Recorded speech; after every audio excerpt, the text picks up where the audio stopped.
Hello and welcome, and this video is going to show you how to do a basic implementation using the game save system with HK FPS, which we built quite a few months ago. It's available on the GitHub if you want it. I'll post the links for both the repositories.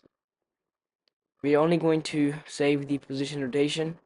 The rest are just a bit more complicated and will take more time. After all, they are quite simple still. So I'll leave that to you if you want to continue on this. So I'm just gonna add position and rotation data to the save data. From the demo scene of the repository that contains this save system, I'll copy the canvas and paste that game object inside a duplicate scene of the original HK FPS playground. I'll remove the original canvas manager and create my own because we need to make a few modifications so that it works in a better way for our own testing. It'll have the same code. We'll just modify it. So the first thing to change is it has to set all of them to be inactive, and then in every frame, if we get any down input on the key P, then we are going to toggle the on off menu on the save load menu. It might not be perfect, might have bugs, but for our testing we're just going to do it like this. I'll have a player transform which I'll use to set the position and get the position. So I'm just going to get the script to manage everything for now. The toggling code is as below. I've done it. So now we're going to have that on off going on the save menu. I'm going to subscribe to some of the events that are given inside save system, prepare for save, and handle the loaded stuff. So we're going to first create the new functions, and I'll subscribe to the handle load one too. Prepare for save, we are going to set that data correctly inside save system. Save data holder has this position, and we just set to the position that we have, and same for the rotation.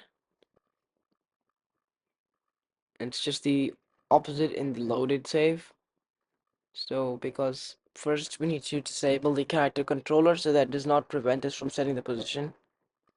Sometimes the character controller can be messing about with your transforms, so just disable it while you're modifying your transform directly. I'll just add a comment for that.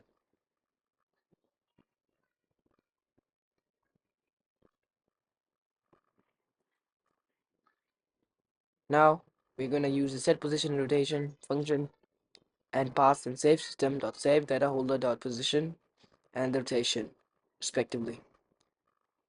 Alright, I'm going to save that. I'm back in Unity. We're going to assign the references that we have made.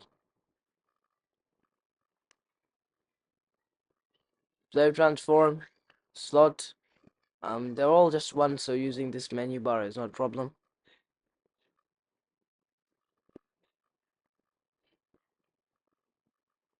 I'll check inside this event if it is active. This means that we just switched to active. We're going to set the visible state to true so that the cursor can actually press buttons and things like that.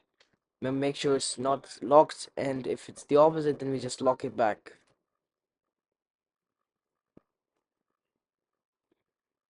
All simple stuff here. And I'm going to come back here.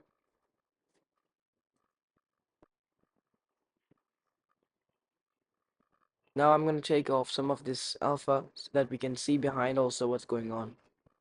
Otherwise it literally overlays the whole screen.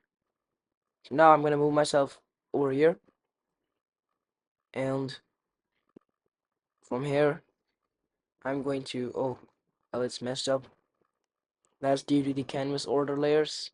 I'll put this on 10, and now everything should work. If we click save, it's just going to save the current states that are given to it. So the position is going to be saved in a JSON slot, and we have 4 slots as the max number, which can be changed inside save systems script. Anyways, we saved one. It has the date time as well.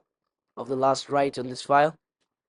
As you can see, it's the date and then the time in PM. And if I go somewhere else and press save again, now we have two slots and we can go two different positions. So if I go back to my game and move somewhere else, now if I load to slot 1, we come to this position. It's where for slot 1 is saved. Slot 2 is there. So it's working perfectly. You can save anything you wish. And thanks for watching. I'll see you in the next one. Make sure to subscribe and support me if you can.